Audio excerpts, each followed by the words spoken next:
ku rwibutso rwa Rebero ahasorezwa icyumweru cy'icyunamo twibuka jenoside yakorewe abatutsi mu 1994 hashinguye imibiri myinshi y'inzirakarengane zazize jenoside ndetse hakaba harimo n'abanyapolitike bishwe muri jenoside bazira ibitekerezo byo kwanga gukora amahano byo kanga kwifatanya na guverinoma yateguye ikanashyira mu bikorwa jenoside yakorewe abatutsi. Aho ku rwibutso rwa jenoside yakorewe abatutsi ku Irebero mu mujyi wa Kigali hashinguwe abanyapolitike 12 bishwe muri jenoside yakorewe abatutsi bari abayobozi mu mitwe ya politiki nka PL, PSD ndetse na MDR. Benshi mu banyapolitike bishwe muri jenoside yakorewe abatutsi bishwe igitangira ku itariki 7 mu 1994. Abenshi nabarizwaga mu mashyaka atavuga rumwe n'ingoma y'uwahoze ari perezida Habyarimana Juvenal n'ishyaka rye ryari ku butegetsi rya MRND. Muri abo banyapolitike uko ari 12 uyu munsi nibo tugiye kukugezaho wo dukurikira mu kiganiro Inshoza y'umuco. Dukomeze kwibuka twiyubaka. Harimo Ndasingwa Randwari uzwi nka Rando. Uyu munyapolitiki wari uhagarariye ishyaka riharanira ukwishyira ukizana PL Parti Libéral yabifatanaga n'ubucuruzi kuko ari we nyiri hoteli izwi nka Sherando. Ndasingwa Randwari wari warize mu Rwanda agakomeza na kaminuza zitandukanye zo mu gihugu cya Canada.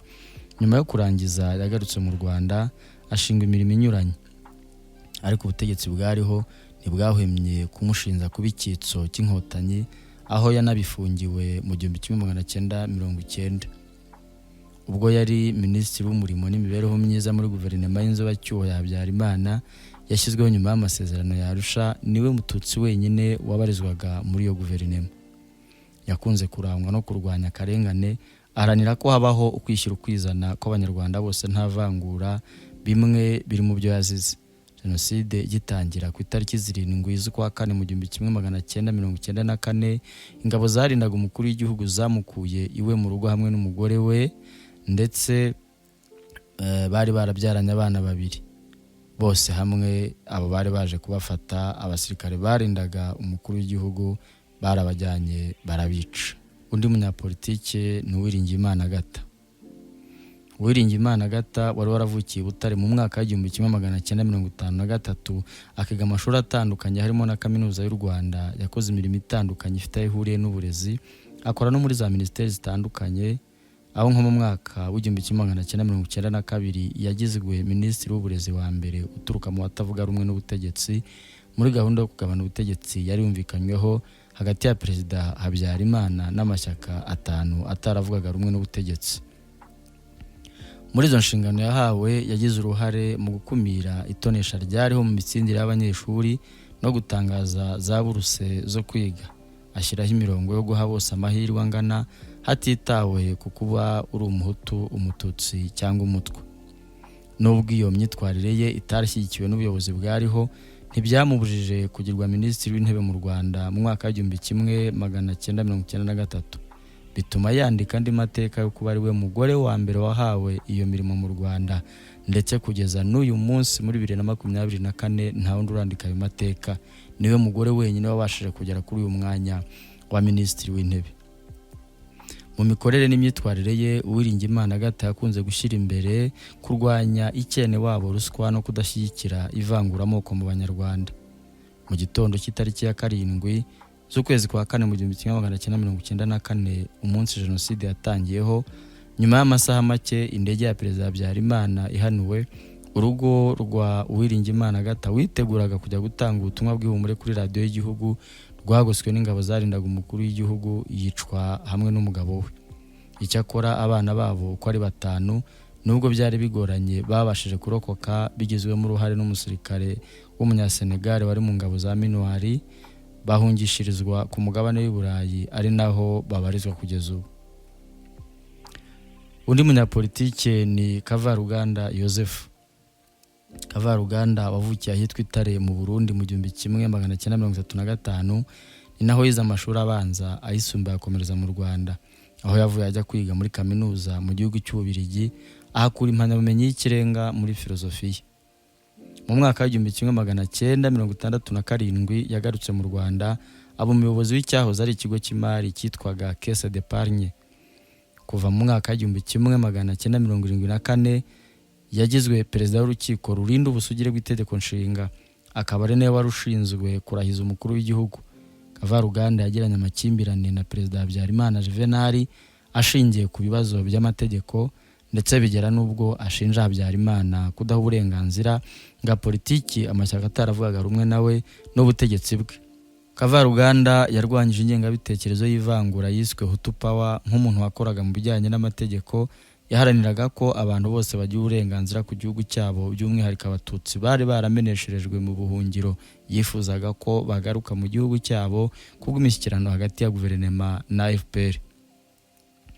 Ibyo byatumye abatari bashyigikiye ibitekerezo bye kimwe n'itegurwa ry'amasezerano ya Arusha yagizemo uruhare yo guhagarika intambara hagati ya guverinoma yariho na FPR bitishimirwa na bamwe mu buyobozi, bamwotsa igitutu kivanze n'uko muri iyo myaka yabanjirije jenoside bagerageje kumwica inshuro nyinshi akarusimbuka.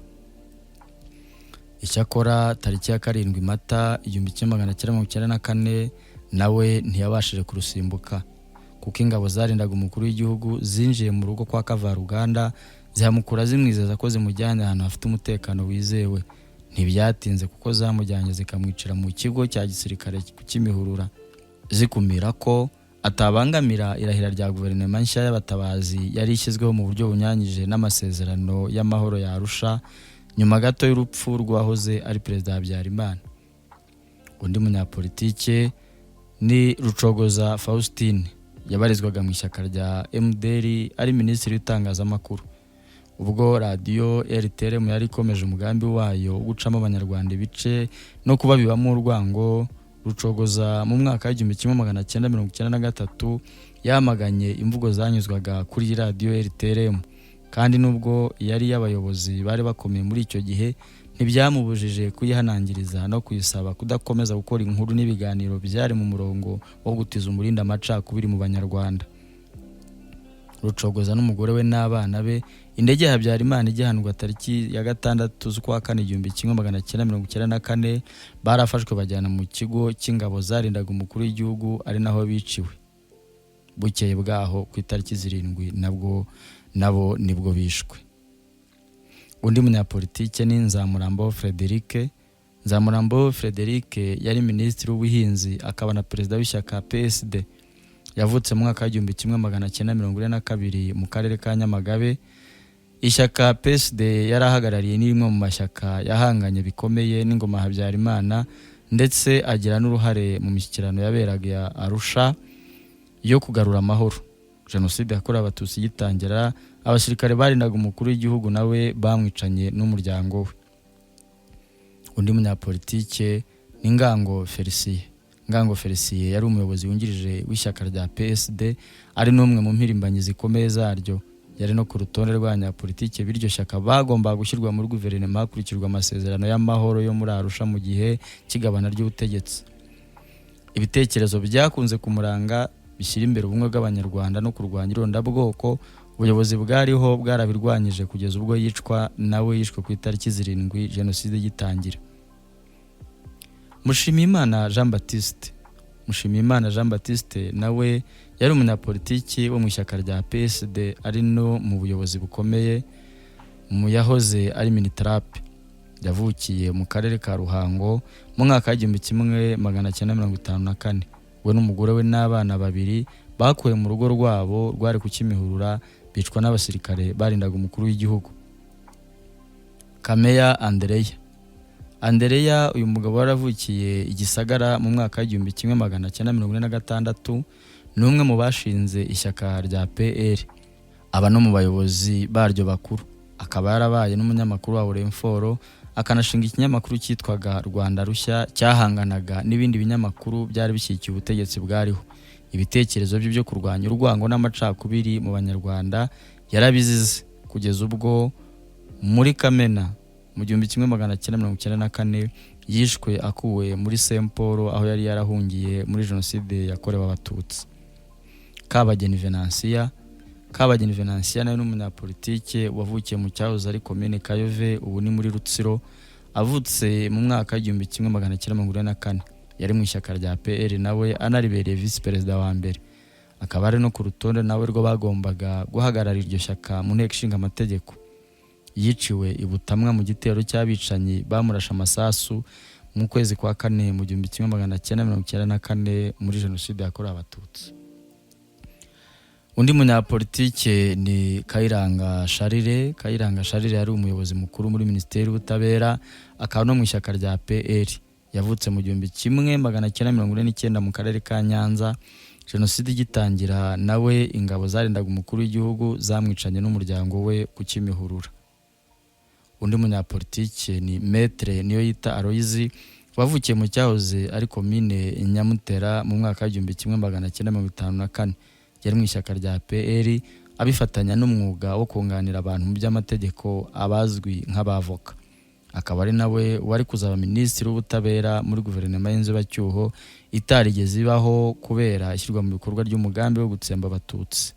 Nawe yishwe mu kwezi kwa kane mu gihumbi kimwe magana cyenda mirongo icyenda na kane azizwa ko atigeze ashyigikira na rimwe imikorere idahwitse ku butegetsi bwa Habyarimana. Undi munyapolitike ni Rwayitare Augustin. Rwayitare Augustin yavukiye mu cyahoze ari komine Rukara, ubu ni mu karere ka Kayonza. Avuka mu mwaka w'igihumbi kimwe magana cyenda mirongo itanu na gatandatu.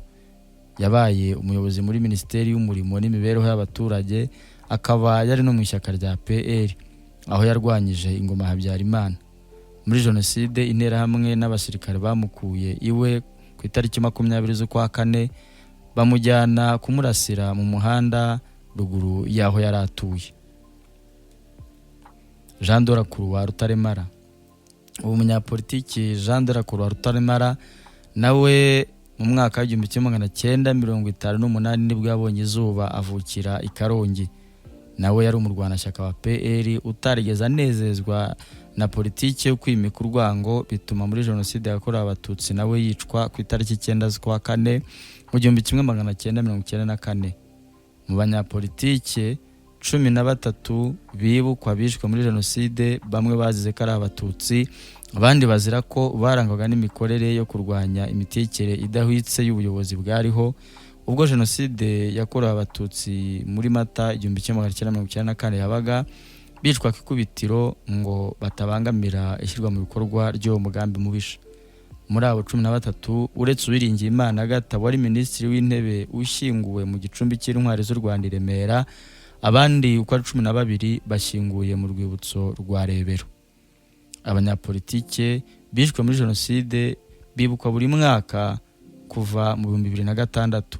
Umuhango ukabubera ku rwibutso rwa Rebero buri tariki 13 z'ukwezi kwa kane iyo hasozwa icyumweru cyo kwibuka jenoside yakorewe Abatutsi. Jenoside yakorewe Abatutsi yashenye igihugu, isenya imitima y'Abanyarwanda, yubaka amateka mabi atazibagirana mu Banyarwanda ndetse no ku isi muri rusange. Dukomeze twubaka u Rwanda twifuza, twibuke twiyubaka, u Rwanda rutugendamo rutubyarire u Rwanda tugendamo. Nibyo ijambo ry'ubwenge rishobora kutagutuza mu miturire y'abatunzi, rikagutuza mu mitima ya rubanda. Dukomeze kwibuka twiyubaka. Yewe ndi Sam Muvunyi, ndabashimiye mwebwe mwafashe umwanya mugakurikira ikiganiro Inshoza y'Umuco. Amahoro y'Imana abane namwe, twibuke twiyubaka.